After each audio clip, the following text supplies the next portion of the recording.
Buenos días, es un placer presentar a Sun Mellón, un verdadero placer, estaba esperando que llegara este día, a la que invité a acompañarnos hoy por su magnífica labor como traductora al español de algunas novelas de su país natal, Corea del Sur. Sun es licenciada en Letras por la Universidad de Buenos Aires, doctora en Literatura Española por la Universidad Complutense de Madrid y actualmente trabaja como profesora en el Instituto de Traducción Literaria en Seúl. En cuanto a su labor como traductora, me gustaría destacar que ha vertido del coreano al español las siguientes novelas. ¿Por qué te empeñas en sufrir así? Pioneras del feminismo coreano, que creo es un ensayo más que una novela, de Hyo Seok Na y Myeon Sun Kim. Almendra de Won Pyong-son y, por otra parte, Actos Humanos, Blanco y La Vegetariana de Han Kang. Por esta primera novela, por La Vegetariana, la conocí yo, después he leído otras cosas que Sun me ha traducido. Esta última novela, La Vegetariana, es una profunda reflexión sobre las consecuencias que acarrea la violencia cometida contra una mujer de una forma sutil, violencia que proviene tanto de su pareja como de su familia, sobre todo del padre, también de la sociedad y de un centro donde se la interna, y cómo esta mujer trata de escapar de esta violencia de una forma muy poco convencional. Por este último trabajo, debo decir que la traducción al español precedió a otras traducciones a muchas otras lenguas. Sun me recibió el premio San Clemente Rosalía Abanca. Pues muchas gracias por estar aquí y ahora si quieres puedes compartir tu presentación y compartir todo lo que tengas que contarnos. Sí, bueno, sí, buenas tardes en realidad. Aquí, como le decía a Patricia, son las 5 de la tarde aquí en Seúl, Corea. No voy a compartir ahora mi PDF. Primero me van a ver por un ratito, después la voy a compartir. Sí, antes que nada, me gustaría agradecerte a ti, Patricia, por haberme invitado a participar en este encuentro. Como le decía, es la primera, he dado muchas charlas, pero es la primera vez en un congreso, además de traducción literaria.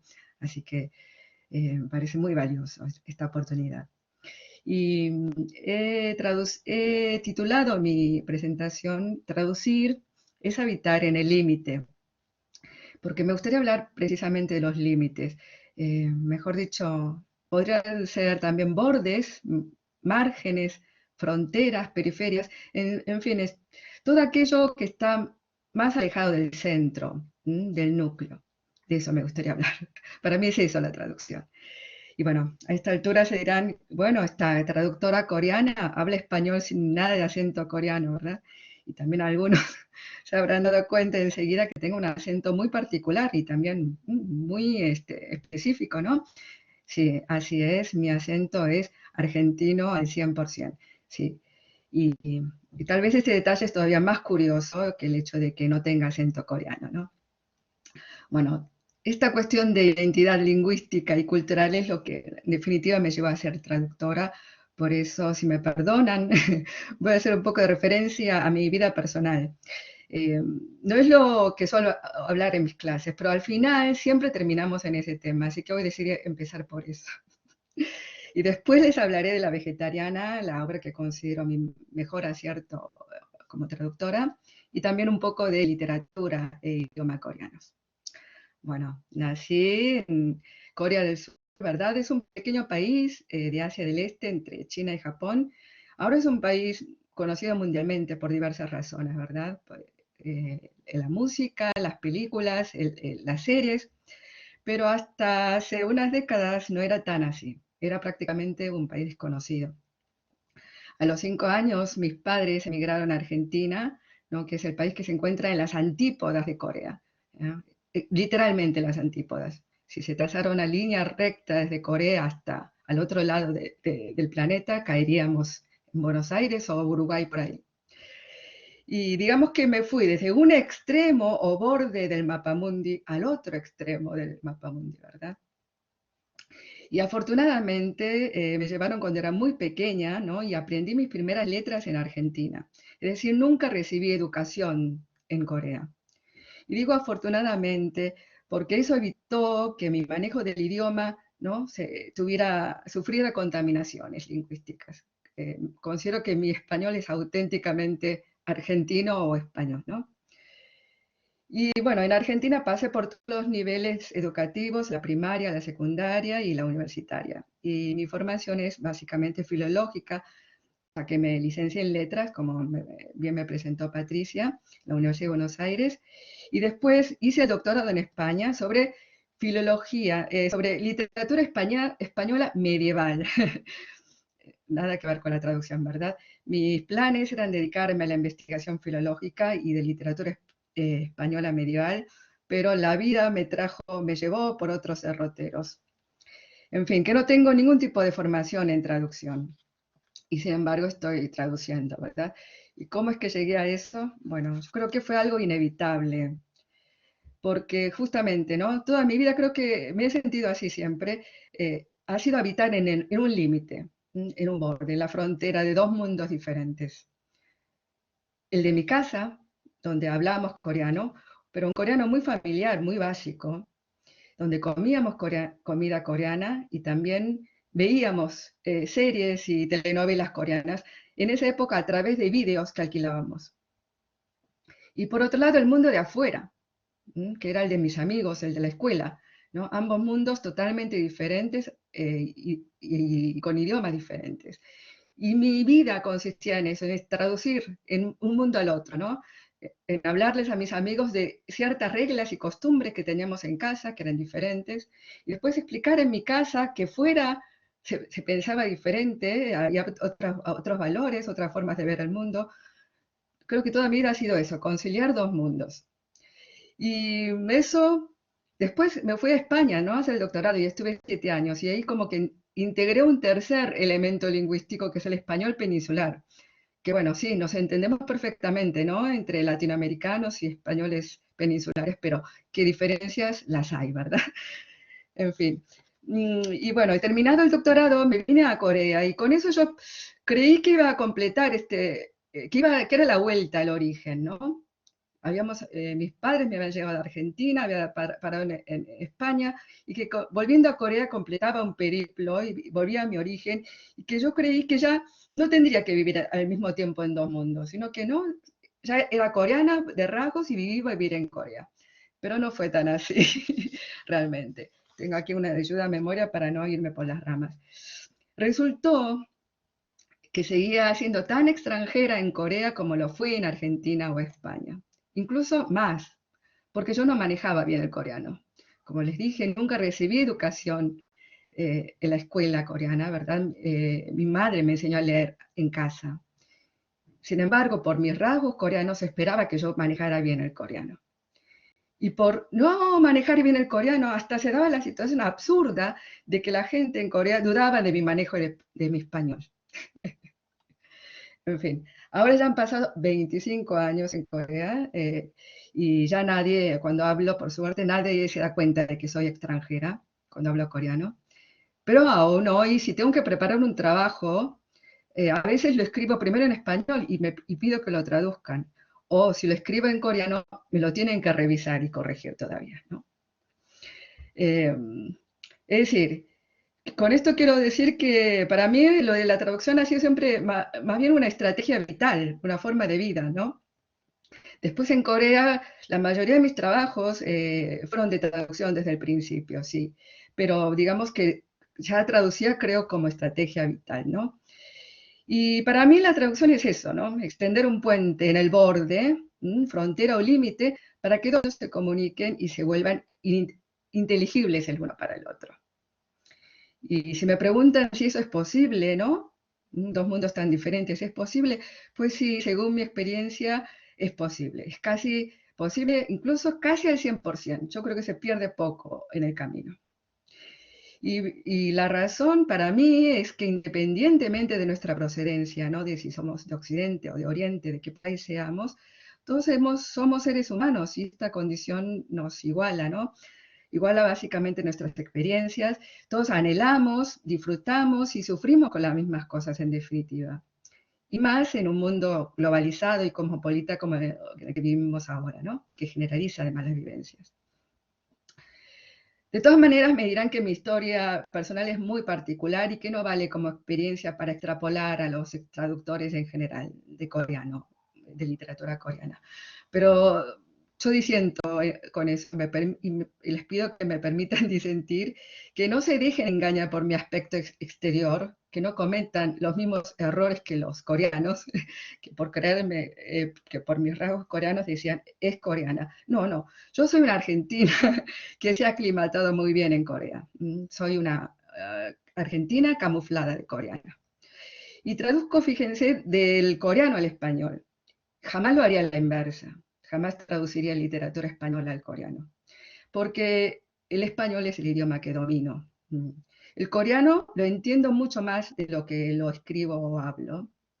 Pero eso es suficiente para traducir, ¿no? Es decir, para ser un buen traductor, en mi opinión, el corolario es que hay que dominar el idioma de llegada, pero el idioma de partida basta con tener un cierto grado de comprensión, por supuesto, un buen grado de comprensión, lectora o comprensión oral, pero con eso basta. No, no hace falta manejar las otras competencias de escritura y de habla. Nosotros hemos tenido alumnos en el instituto que realmente podían traducir perfectamente un texto, pero no hablaban una palabra de coreano. Después empezaron a hablar, por supuesto, pero al principio no hablaban ni una palabra de coreano. Y aunque lleve su tiempo la comprensión lectora o de comprensión oral, eso es mucho más fácil que escribir o hablar bien. Son competencias que, en mi opinión, que se desarrollan por separado perfectamente, ¿no? Lo que sí me ayudó, creo que es tener una formación filológica, ¿no? Porque es importante, porque ayuda a entender, a comprender la obra al mismo tiempo que se la traduce, y también a la hora de elegir una obra a traducir. Pero tampoco no creo que tener una formación filológica sea una condición necesaria, ¿no? Con ser un lector apasionado, con ser un lector muy avisor, para mí es suficiente, y por supuesto conocimiento del idioma. En fin, les cuento todo esto para decirles que he sufrido alguna vez en el pasado las mismas dificultades que pasan mis alumnos y mis jóvenes colegas de traducción literaria del coreano al español cuando traducen. Solo que ahora tengo unos cuantos años más de experiencia. Esa es la única diferencia. Cuento todo esto no para decir que yo soy la persona más adecuada para traducir, sino justamente que me encuentro en las mismas condiciones que vosotros, que los que empezáis recién a traducir del coreano al español. Y se puede, se hace, se supera y con tiempo, por supuesto, pero se puede hacer perfectamente. Lo digo para que se animen. Y ahora les voy a contar un poco más del coreano, de la literatura coreana y también de la vegetariana, para que se animen más todavía. Voy a compartir ahora sí. Ah, de nuevo hay que ir.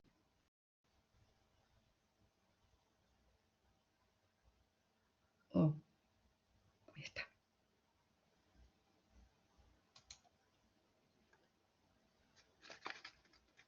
Si necesitas ayuda, Suni. Hay que darle clic, ¿ya está? Hay que hacer clic, te lo hago yo si quieres. Compartir. Bueno, perfecto. Sí, porque no me... es un poco lenta mi... Perfecto. Bueno, muy bien, gracias. Vamos con la segunda. Vamos con la segunda diapositiva. Sí, les voy a hablar del idioma coreano. Todo lo que les he dicho, en realidad, lo que quiero decirles, en realidad, es que el idioma coreano no es más difícil que el inglés, o el alemán, o el francés. Si pueden aprender esos idiomas, también pueden aprender perfectamente el idioma coreano. Les hablaré un poco de cómo es, muy a grandes rasgos, por supuesto, ¿no? Es una lengua aislada, no le han encontrado ninguna afiliación establecida en particular, ¿no? A grandes rasgos dicen que es una lengua altaica. Con esto quiere decir que una cosa que siempre también me preguntan, ¿el coreano tiene algo que ver con el japonés o con el chino? No, los tres idiomas son perfectamente diferentes. No nos entendemos ni una sola palabra entre nosotros y las escrituras de los tres idiomas son diferentes. Y racialmente también hay diferencias, aunque no vean a todos iguales. El idioma coreano tiene alrededor del mundo 80 millones de hablantes. pero está muy localizado, ¿verdad? Se usa en Corea del Sur, por supuesto, y Corea del Norte, y una zona de China muy cercana en el mapa, que es la de Yanbian, donde vive una comunidad de descendientes coreanos importante. Entonces tenemos en Corea del Sur son unos 52 millones de habitantes, Corea del Norte unos 25 millones de habitantes, y el resto de esta prefectura de Yanbian, y también digamos, los coreanos que viven en otros países del mundo. Pero son muy pocos, ¿verdad? 80 millones de hablantes son muy pocos y además muy localizados prácticamente en la península coreana. ¿Esto qué significa? Que todo lo que entra en Corea necesita ser traducido, dado que el coreano solo se habla en Corea y todo lo que sale también necesita ser traducido. Básicamente el idioma más traducido es el inglés, por supuesto, pero en general a todos los otros idiomas también se traduce mucho. Y el coreano es una lengua aglutinante. Las palabras son raíces con sufijos, y los sufijos no son solo morfemas, sino también indican su función sintáctica. A mí me da la impresión de que se parece un poco al latín, ¿no? Con los casos que son distintas, también tienen significados sintácticos. Después, y el orden de las palabras sujeto, objeto. El objeto va antes del verbo y el verbo suele ir al final de todo. En el medio entre el sujeto y el verbo entran todos los modificadores del verbo. También les cuento que existe un examen, se llama TOPIK, lo saben todos los que estudian coreano, es equivalente al DELE, ¿no? El examen de suficiencia del coreano como lengua extranjera. Son 6 niveles de TOPIK, y también existe un instituto Sejong, que es el equivalente al Instituto Cervantes. Sejong es el nombre de un rey. Ahora les hablaré de este rey. Es muy importante este rey. Y tiene que ver con la lengua. Por eso este instituto se llama Sejong. A ver. Esta. Sí, le voy a hablar de la escritura coreana. Se llama Hangul, significa precisamente eso. Han, coreano, y Kul, escritura, ¿no? Escritura coreana. Y fue creada precisamente por este rey Sejong, el que lleva el nombre del instituto Sejong. Es el gran rey Sejong y tiene una fecha, 1443. Es una de las pocas, es la única lengua en el mundo que tiene una fecha de creación, ¿no? Y que se sabe que ha sido creada artificialmente, en definitiva. A diferencia del chino o del japonés, el coreano es una lengua alfabética, como la escritura románica que usamos para el español. Es una lengua alfabética en donde cada letra representa un sonido, ¿no? La creó este rey Sejong con un equipo de lingüistas para que las clases bajas pudieran tener acceso a la escritura. Esto es porque, como sabrán que en toda Asia la escritura y la cultura considerada dominante y culta era la china. En Corea también se usaba la escritura china. Pero, como saben, es una escritura ideogramática. Para cada palabra existe un símbolo, y aprender a escribir equivale el grado de cultura de una persona, ¿no? Se medía por el número de ideogramas que era capaz de escribir, ¿verdad? Y eso solo lo podía hacer la clase alta, la clase noble, que solo se dedicaba precisamente a estudiar los clásicos chinos, a la escritura china. En cambio, la clase baja, por supuesto, no tenía tiempo para estudiar esos ideogramas, ideograma por ideograma, y no tenía ningún acceso a la escritura. Entonces este rey creó esta escritura alfabética para que todo el mundo, para que las clases bajas tuvieran acceso al conocimiento. Y es la única escritura del mundo que tiene fecha de creación y también un libro que explica su génesis. Y es también una escritura muy científica, ya que fue creada artificialmente. Les muestro, aquí es una muestra de la escritura coreana. Como ven, es muy geométrica, ¿verdad? Con cuadrados, círculos, es muy geométrica. Y es muy científica porque la forma de las letras representan la forma del aparato fonador. cuando se emite ese sonido. Y aquí he marcado dos letras para que lo vean. Esta letra es equivalente a la G, es una gutural. Y fíjense, digo que representa la forma del aparato fonador porque es la forma que adopta la boca cuando pronunciamos la G, que se cierra, ¿verdad? Se cierra en la parte posterior. Por eso tiene esta forma cerrada, abierta adelante, que es la boca abierta, y cerrada atrás, que es la parte de la glotis, la que se cierra, ¿no? La parte gutural. Y después tenemos otra, les presento otra letra más. Este cuadrado es la M. Y cuando pronunciamos la M, ¿qué pasa con la boca, el aparato fonador? La cerramos por completo. Por eso tiene esta forma de M cerrada por los cuatro lados. Y así, cada una de las letras tienen una explicación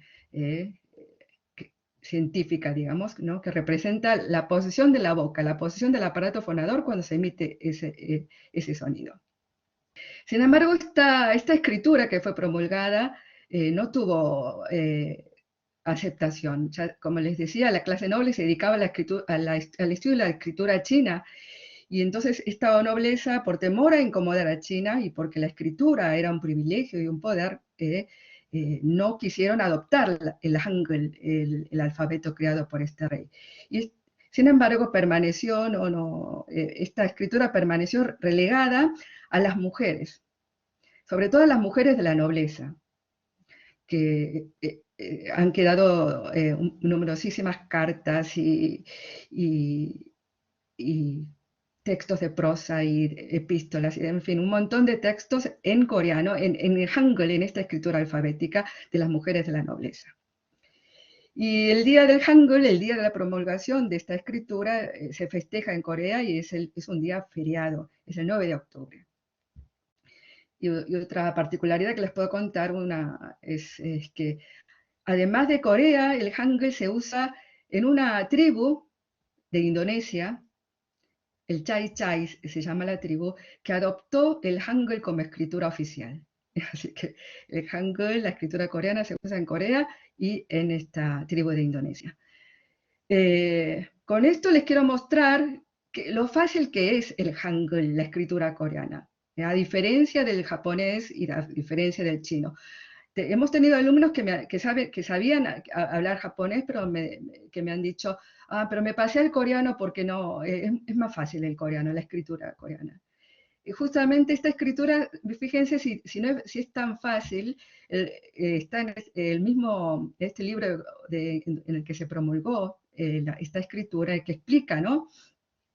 El génesis y el procedimiento de esta escritura dice, esta escritura es tan fácil que un necio la aprende en 10 días y una persona con suficientes luces en una mañana. Y les puedo asegurar que es así. La mayoría de los niños coreanos aprenden a leer y a escribir antes de ir a la escuela, de solo ver los caracteres, porque tiene esto. Cada sílaba es un conjunto bien separado de la otra. Es decir, esta sílaba es cho, chok, boga. Es decir, como cada sílaba está separada de la otra, es muy fácil identificar el sonido de esa sílaba con las letras, ¿no? Con la representación gráfica. Y los niños, de solo verlos, de solo leerles y hacerles ver la escritura, aprenden a leer automáticamente. Y mis niños también, sin ser genios ni nada, los dos aprendieron a leer antes de ir a la escuela y es lo más normal en Corea. Voy con la siguiente diapositiva. A ver.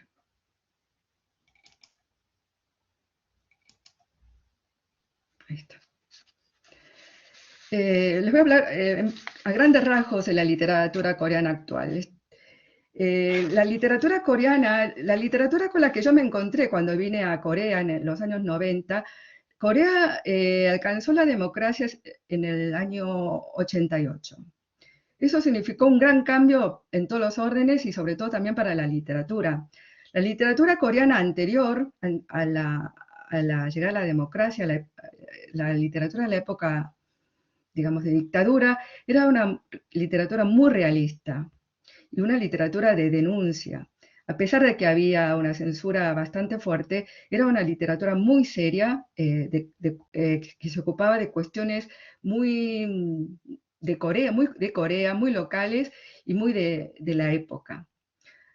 Después llegó la democracia y digamos que la literatura dejó de ser un baluarte de lucha, ¿no? De comunicación ideológica. Entonces se liberó la literatura y lo que ocurrió sobre todo es una gran diversificación de los temas, ¿no? Se perdió el interés en la política.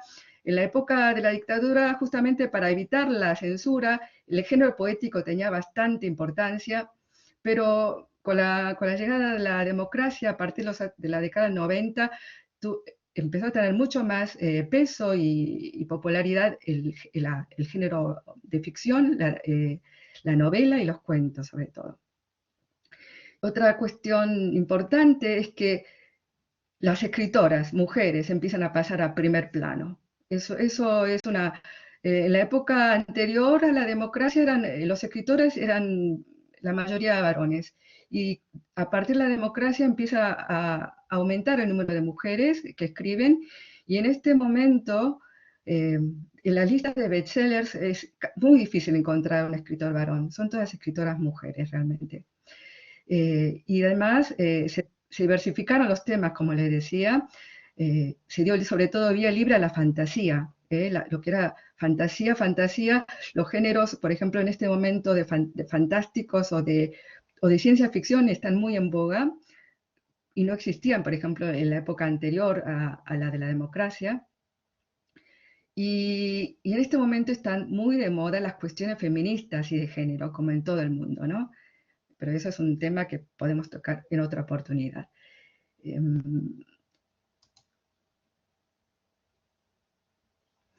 Les voy a contar algunas características estilísticas del coreano literario. Son dos que llaman mucho la atención. Una es la repetición. En español, la repetición es un vicio y estamos todo el tiempo buscando sinónimos para no repetir. Pero en coreano la repetición no es un vicio, es lo más común, ocurre todo el tiempo. Y se usa la repetición para darle un efecto rítmico y también poético. Y después, otra característica es que las oraciones son muy breves, suelen ser breves y con poca subordinación. Y hay mucha elisión semántica. Los textos literarios en español escribimos, ¿no? con muchas subordinadas y es mucho más explicativo. El coreano es menos explicativo. Son oraciones como entrecortadas y hay mucha elisión semántica. ¿Para qué? El lector es el encargado de completar los significados.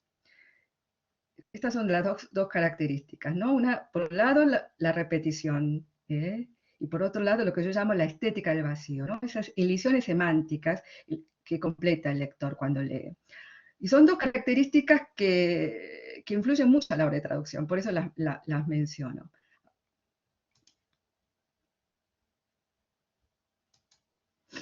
Ay, me pasé. Para que vean hasta qué punto es reiterativo el coreano, les presento una traducción literal. Me vino a la mente un niño que llevaba ropas de un blanco reluciente. Una mujer miraba a ese niño vestido de ropas de un blanco reluciente. Era su madre. La madre observaba a su hijo convertido en monaguillo con una mirada llena de ternura. Sacudí la cabeza. El niño desapareció. Su madre también. Solo quedó el vacío. Un vacío insoportable.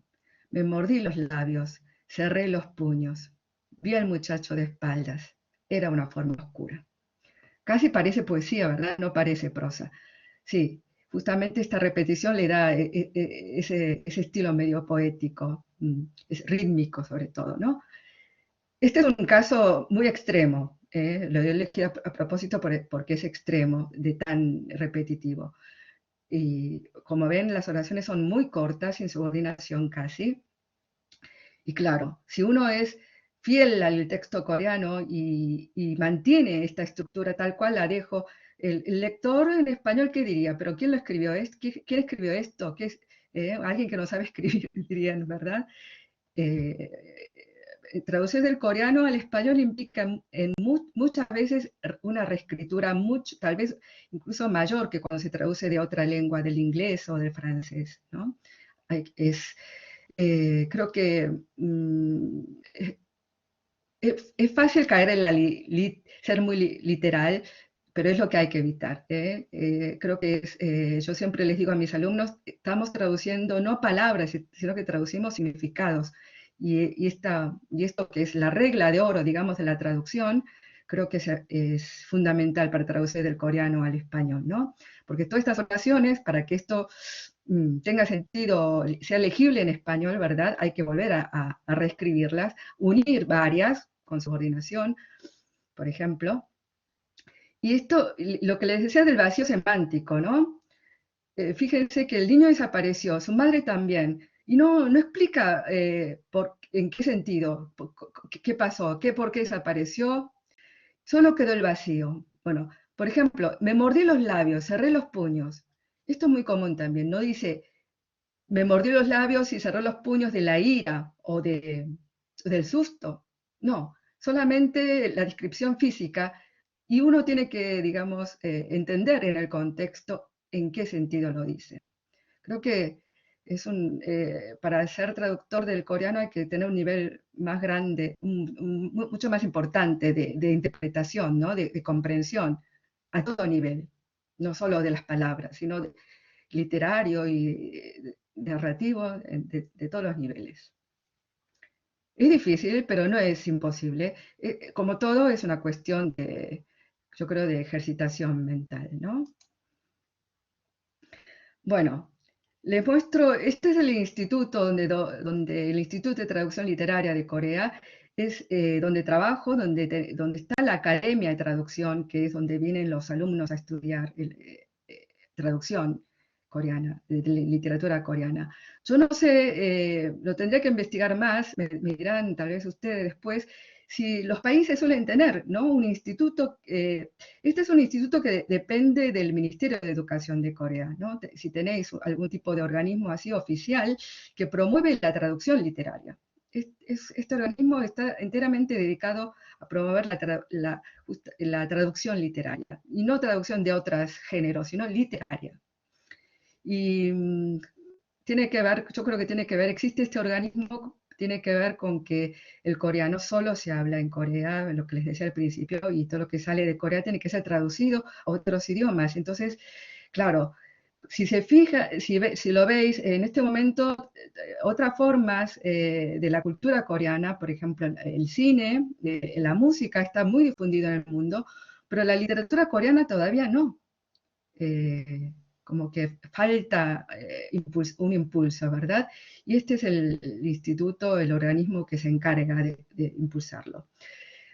Algunas de las, por supuesto, son de los proyectos que tiene este instituto, los más importantes son los de dar becas de traducción, subsidios de traducción. Este fue mi primer contacto con este instituto, antes de que enseñara en la Academia de Traducción, ¿no? Recibí becas de traducción. Yo creo que sin estas becas no podríamos traducir. Siempre se habla de la precariedad en que trabajamos los traductores, y es muy cierto. Sin embargo, de la traducción literaria coreana, por suerte, tenemos este instituto que nos avala, porque las becas de traducción que ofrece este instituto son como mínimo el doble y hasta el triple de lo que paga una editorial por una traducción de literatura coreana a otro idioma. Para hablar de cifras, una novela completa hasta en euros más o menos, sí, no sé si estoy bien con las cuentas, 10.000 euros puede ser 10.000 euros, sí, 10.000 dólares, más de 10.000 dólares, así que son 10.000 euros. Una suma bastante importante, ¿verdad? Y la otra labor importante que les decía es la Academia de Traducción. Todos los años, esta Academia de Traducción está, claro, que forma a traductores independientemente del país de origen, pero se dan de 3 a 4 becas a estudiantes extranjeros de habla extranjera, no coreanos, que quieran traducir del coreano al español, ¿no? Y la Academia de Traducción son 2 años, y esta beca de traducción, antes hablábamos un poco, antes de comenzar, sobre las becas, es completa, incluye el pasaje y la estadía, y realmente es completa porque alcanza, sin recibir ningún otro, sin llevar, digamos, aparte dinero de su propio país. Los estudiantes pueden perfectamente vivir con este dinero, además del pasaje de ida y vuelta, y incluso yo sé que algunos incluso ahorran. Y aquí les muestro es la biblioteca del Instituto de Traducción. Y este es el anaquel en donde se encuentran los libros de literatura coreana traducidos al español. ¿Qué les parece? ¿Les parecen muchos o pocos? Bueno, no me pueden contestar, pero en toda la biblioteca, realmente, ¿verdad? Lo veis a simple vista, son muy pocos. Y hay que tener en cuenta que estos ejemplares, en general hay 2 o 3 de cada libro, de cada traducción. Así que en realidad yo creo que es libros por ejemplar, solo la mitad de este anaquel corresponde a lo que está traducido. Con esto quiero mostrarle que realmente está todo por hacerse. No hay nada traducido al español de literatura coreana, definitivamente. Hay muy poco, solamente la punta del iceberg. Y con esto quiero decirles que hay mucho trabajo. Esto es bueno que no esté traducido, porque está todo por hacerse y hay mucho trabajo por hacer. Y hay poca competencia. En este momento, gente que traduce regularmente, colegas míos, realmente no llegamos a hacer más de 10, menos de 5 yo diría que traducimos regularmente y de manera continua. Y llegamos por fin a la vegetariana, que es mi caballito de batalla, como decía mi mayor acierto. Bueno, no les voy a explicar algo, ya ha hablado Patricia sobre de qué trata esta novela, pero es la novela surcoreana más vendida en la historia en el mundo, ¿no? Sobre todo porque ganó el premio inglés, el Man Booker Internacional, en 2016. Pero sin embargo, fíjense, ese es el premio internacional que catapultó a esta obra internacionalmente. Pero eso fue en 2016, y sin embargo, la novela salió en 2007, la vegetariana de Hangang. Pero fíjense, la primera traducción, que es la mía, fue en Buenos Aires, en la editorial Bajo la Luna, en 2012, es decir, bastantes años antes del premio Man Booker. Tuve suerte, dirán, puede ser, también tuve suerte, por supuesto, pero para mí se preguntarán cómo llegué a la vegetariana. Como les dije, cuando yo llegué a Corea, por mi formación además filológica, me puse a leer quiénes eran los autores consagrados y canónicos, ¿no?, en Corea. Realmente no me gustó mucho nada de lo que leí. Pasaron unos años más y después leí en un artículo periodístico del diario, hablaba de los autores jóvenes y promisorios de Corea. Y nombraban a unos 3 o 4 autores y sus obras. Y entre ellas estaba La vegetariana de Hangang. Empecé a leerla y yo creo que antes de terminar el primer capítulo yo ya estaba decidida a traducirla. Para quien la leyó lo sabéis bien, es una novela muy fuerte. No voy a contar el final, por supuesto, pero es una novela muy fuerte, muy impactante, ¿no? Es una novela que está dividida en 3 partes, todas contadas por un narrador diferente, ¿no? El marido cuenta el primer capítulo, la historia, el segundo es el cuñado y el tercero es de la hermana. Ninguno de ellos habla la protagonista, que es la vegetariana, ¿no? La Yong-e. Ella no tiene voz, ¿no? A ella se la escucha muy esporádicamente a través de unos sueños que tiene, pero eso es todo. Y creo que desde el punto narrativo, eso es el hecho de que la protagonista no tenga voz, ese es el mayor acierto narrativo de la novela, ¿no? Y una de las razones de su éxito. como los únicos que hablan son los otros personajes, en torno a Yongye, la protagonista, se crea un vacío, un significante, en el que caben todos los sentidos significados que pueden atribuirle los lectores de cualquier procedencia cultural.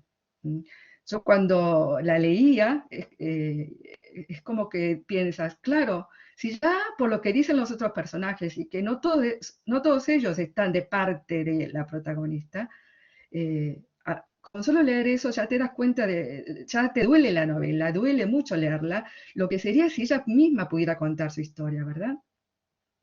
En fin, la novela fue muy fuerte y avanzada para su época y no recibió ninguna atención, muy poca atención en Corea. Y entonces, ¿por qué la traduje? Pues justamente creo que tiene que ver con que no tuve ninguna educación académica coreana, ¿no? No tener conocimientos de literatura coreana previa me libraron de tener ideas preconcebidas sobre las obras y sobre los autores.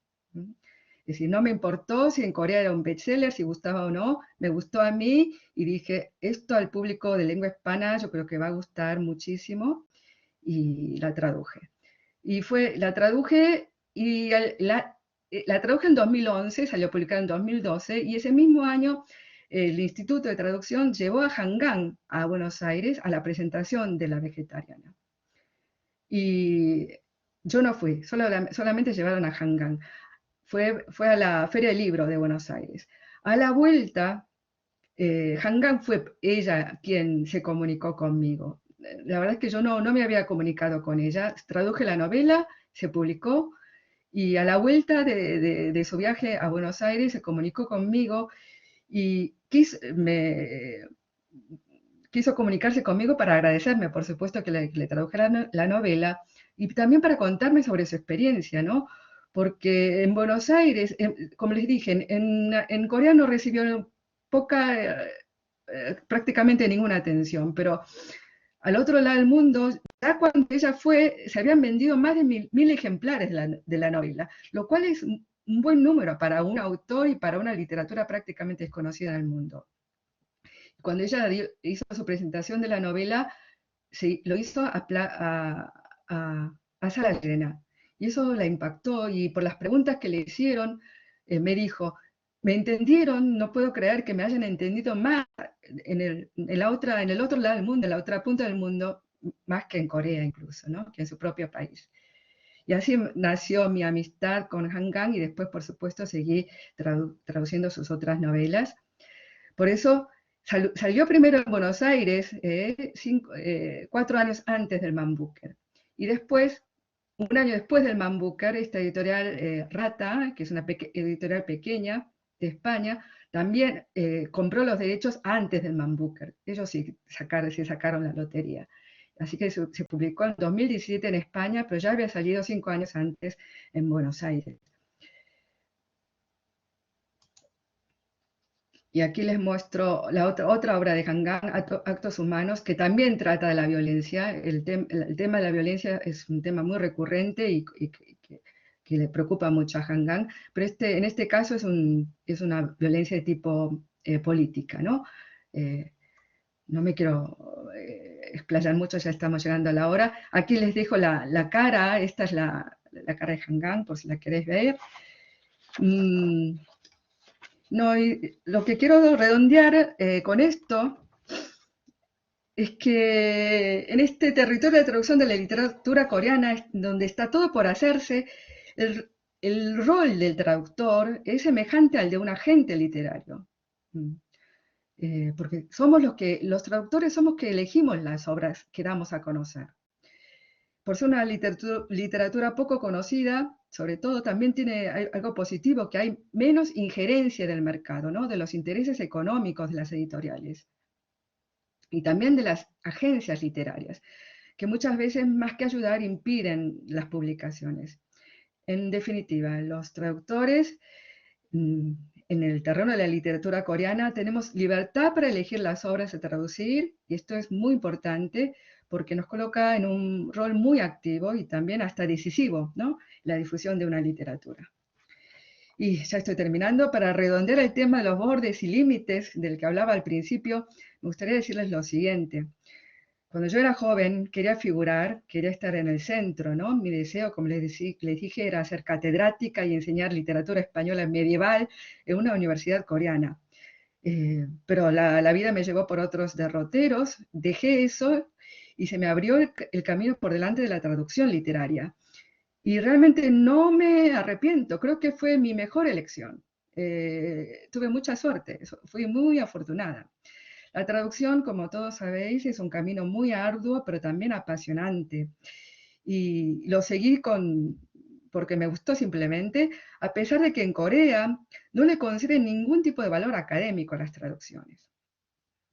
En fin, no me arrepiento, como les decía, estoy muy feliz y sobre todo me he dado cuenta que las mejores cosas no ocurren en el borde, en el margen, la frontera, el límite, o como quieran llamarlo, ¿no? En ese punto de contacto con lo otro es donde ocurren las mejores cosas. Se producen los encuentros, los diálogos, hay movimiento y también se gestan los cambios.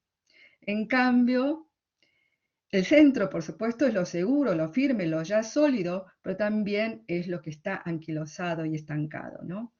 Por eso los invito a todos a que se sientan aventureros y se lancen a explorar este mundo fronterizo y marginal, en el buen sentido, este territorio prácticamente virgen, que es el de la traducción literaria coreana o de cualquier otro idioma exótico. Se van a encontrar con grandes sorpresas y satisfacciones, como fue mi encuentro con la vegetariana. Bueno, hasta aquí he llegado. Gracias a todos. Muchas gracias, Suni. Mira, casi no me ha dado tiempo a decir gracias y ya hay la primera pregunta. ¿La puedes leer tú? Sí, ¿Prefieres que te la sí, lea sí, yo sí. en alto? Voy No, a no, quitar la leo perfecto. presentación. Muy bien. Sí, sí, buenos días, me gustaría hacer una pregunta. Llevo unos años aprendiendo coreano y mi sueño es ir a trabajar de traductora de literatura coreana y estudiar en el ITI Corea a través de una beca. Ajá, ¿tienes alguna recomendación para poder cumplir este sueño? Eh, sí, dos recomendaciones. Bueno, sí, tienes que estudiar coreano. Como les decía, no hace falta hablarlo, con tener comprensión lectora es suficiente. Y si es en lo posible un nivel de topic, no hace falta 6, pero entre 4 y 5. Y sobre todo, pero además del idioma coreano, nosotros cuando elegimos a los becarios que estudian en el instituto, no los elegimos por su nivel de coreano, para nada. Los elegimos por su nivel de manejo del idioma español, del idioma de llegada.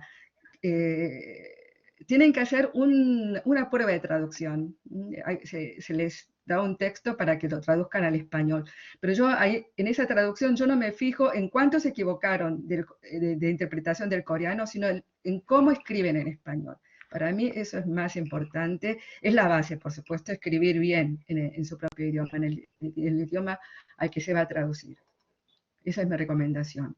Así que eh, escribe bien en tu idioma y de coreano pues, puedes tener una comprensión lectora, con eso es suficiente. Yo me leí la novela de Actos Humanos de Han Gang para un ensayo y me encantó. Siempre tuve la duda de si la traducción al español podría haber perdido ciertos aspectos que a lo mejor en coreano se hubiesen perdido con la traducción. No, lo que acabo de decir, seré muy optimista, pero yo suelo ser muy fiel al original, dentro de todo. Muy fiel en el sentido, por supuesto, no a la letra. Y no, yo no creo que se pierda mucho en la traducción. Eh, no hace falta, no se pierde casi nada prácticamente. Lo importante está todo. Me han entrado ganas de estudiar coreano y traducirlo, gracias. Sí, esa era mi intención, sí. Ujú. Hasta aquí creo que he leído las dos preguntas, después son muchas gracias, gracias. Ujú. Gracias, sí. Yo tengo una pregunta, Sunme. Si queréis, podéis levantar la mano también si queréis intervenir con el micrófono, ¿vale? Ujú. Me gustaría saber, porque has tratado estas dos obras, me gustaría saber un poco más de esta que nombré al principio, ¿por qué te empeñas en sufrir así, pioneras del Ah, feminismo cierto. coreano? ¿Y Mm. cómo conseguiste traducirla? Porque creo que tú tuviste también un papel importante en esos derechos, ¿no?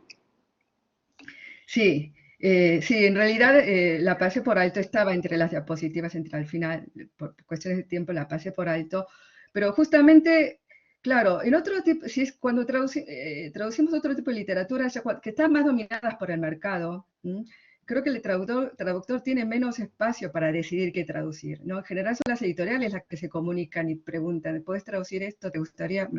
¿Verdad? En cambio, con la literatura coreana, donde tan poco conocida en el mundo, el traductor es agente literario y es también el difusor, entonces elige las obras que quiere traducir. Mi elección fue la vegetariana, fue una buena elección, y la cuestión de por qué te empeñas en sufrir así también fue mi elección. Tengo un excelente editor, que es Nicolás Braesas, que es un chico muy joven, muy emprendedor y muy abierto, y también, y lo que tiene es que sabe algo de coreano. Sabe coreano, vino a Corea, y lo conocí en Corea cuando vino a estudiar coreano. Entonces, es un editor que sabe de literatura coreana. Eh, entonces es posible el diálogo. Y yo le dije, en realidad la idea fue de él. ¿Qué te parece traducir las primeras feministas de Corea? Y dije, genial, me encanta, lo hacemos. Y elegí estas, las tres canónicas. Algún día me gustaría hablar de estas tres autoras específico, porque tiene mucho que ver con el tema, ¿no? ¿Verdad? De este congreso. Es una historia realmente fantástica. Son tres mujeres que escribieron en los años 1920. Tres mujeres formadas hay que saber un poco de historia coreana, pero a partir de 1910, hasta 1910, Corea es la antigua Corea, Choson, la Corea confucionista y tradicional. A partir de 1910, Corea pasa a ser un dominio colonial japonés. Y estas mujeres entonces están a caballo entre dos épocas. Nacieron en la época, ¿no? de la época confucionista tradicional, pero por diversas razones tuvieron la oportunidad de formarse, de ir a Japón y formarse, aprender japonés y estudiar, lo que era una novedad de la época, que las mujeres estudiaran. Claro, en Japón estas mujeres tuvieron conocimiento de Occidente, eh,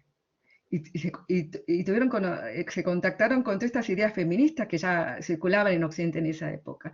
Y para ellas fue una novedad, y tuvieron no sé, la inocencia de creer que así como ellas habían abierto los ojos al mundo, ¿no? A su condición femenina y a las cuestiones de género, pensaron que lo mismo, así como habían aprendido a través de la educación, a través de leer, ocurriría si lo difundían, la sociedad coreana iba a aprender al mismo tiempo que ellas.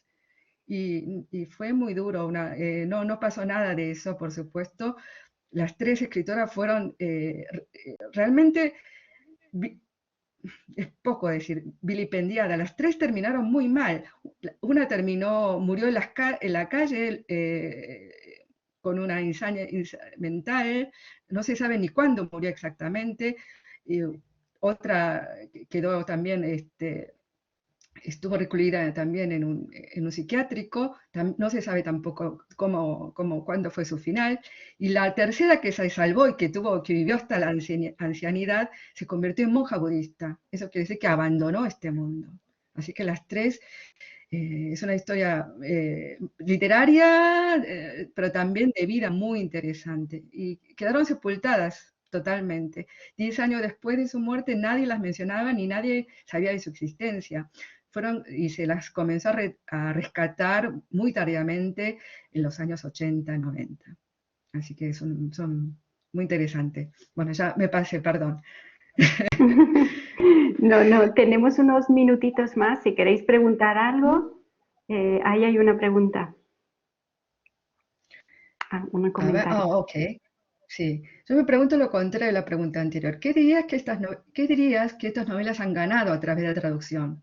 Es decir, la autora se sorprendió de que la entendiera en Argentina cuando parecía que no la estaban entendiendo en Corea. ¿Dirías que hay algo en particular que haya reaccionado en lengua castellana de una manera en la que quizás no resonó inicialmente en coreano? Eh, mm, no por la traducción. No creo que sea mérito mío de la traducción. Básicamente es mérito de la autora. Es una novela, bueno, es como si la habéis leído, es de avanzada realmente. Y en su época, para cuando el 2007, cuando se publicó en Corea, era demasiado fuerte, impactante para que la sociedad coreana la pudiera aceptar. Una particularidad, por ejemplo, cuando fuimos a presentar la novela, fuimos juntas, me invitaron también a mí, la editorial Rata, en 2017 a España. Era curioso porque cuando le hacían las entrevistas y querían hablarle del feminismo que había evidente y latente en la vegetariana, Hangan no lo quería reconocer, no quería centrarse en ese punto. Como que siempre cuando le hacían ese tipo de preguntas se escapaba por la tangente y decía, no quería polemizar con el asunto del feminismo. A mí hasta a mí me chocó, pero si es tan evidente, ¿por qué no lo quiere admitir?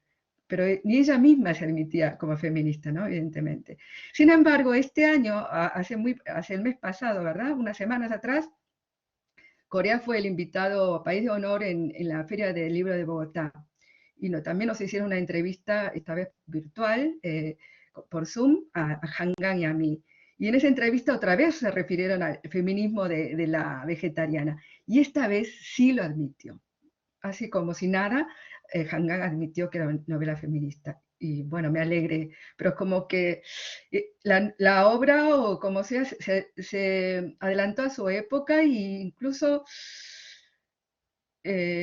hasta su propia autora se adelantó a la obra, yo creo. No creo que no creo que haya ganado en el Sí, sí ganó. En particular ganó la traducción al castellano. La traducción al inglés ganó un premio, el Mambuque, por supuesto, pero cuando ganó ese premio, en Corea lo que hicieron, lo que se pueden imaginar es poner la traducción en inglés, el coreano, y cotejarlo línea por línea. Y la traductora, que es una traductora muy joven, muy buena, pero claro, no es una traducción, tuvo sus errores de traducción, ¿verdad? Y yo no he leído la traducción al inglés, pero parece que tiene errores a veces bastante evidentes, bastante importantes. Y por ese tipo de errores parece que es una Young-e, una protagonista mucho más activa, mucho más occidental que la Young-e nuestra coreana y española, entre comillas, que es más fiel al original, ¿no? En ese sentido sí, ganó en el sentido de que es más fiel a la obra original, la traducción al castellano, lo puedo asegurar. No, no me he inventado nada. A mí me queda una pregunta, pero yo voy a dar prioridad a que vosotros hagáis las vuestras. Voy a esperar 5 segundos, si no planteo yo la mía. Joana, muy bien, gracias. Joana, no te escuchamos. No sé si tienes que poner el micro en abierto. Perdón, disculpa, se me olvida siempre. Buenos días, muchas gracias por la conferencia. No me ha quedado muy claro, me preguntaba si podría aclarar, por favor, el texto, el fragmento de texto que puso al principio como muestra de literalidad. ¿Podría aclarar si se trata de una traducción suya, de otra persona? No me ha quedado muy claro. No, es una traducción, digamos, literal a propósito. Sí. Ajá. Justamente, sí, sin evitar todo lo que le decían las repeticiones y esas elisiones semánticas, ¿no? Es que para traducir, lo puse como caso extremo, que para traducir del coreano al español tenemos que hacer más interpretación, ¿no? Entender mejor, entender el sentido. No basta con traducir las palabras, conseguir el orden de las palabras normal, no basta. Hay que reformular por completo muchas veces las oraciones. Sí, sin embargo, bueno, es solo un pequeño fragmento. Sin embargo, a mí me ha gustado muchísimo con esta literalidad, ¿no? Precisamente porque le da ritmo, le da una una calidad poética que es muy interesante. Y entonces el asunto que quería plantear a partir de ello es, si no, sería precisamente un buen ejemplo de cómo la traducción puede albergar lo extranjero. Porque juzgando por el fragmento, creo que en este caso, por lo menos en este caso, la repetición y la literalidad funcionan, aunque no sean, digamos, características, ¿cómo decirlo?, de escritura convencional.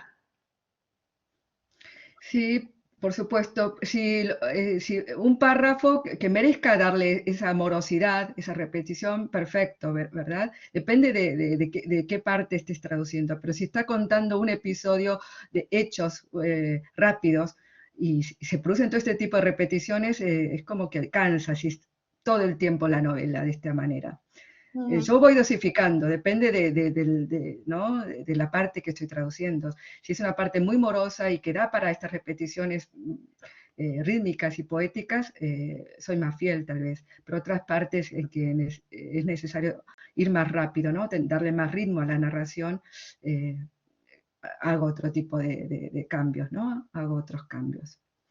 Es que sobre todo hay que ver primero si es intencionado, si el escritor en esa parte se pone lento y a propósito y más poético. Si es así, lo trataremos de reflejar. Pero si no, si son repeticiones normales, esas se pueden elegir perfectamente, ¿no?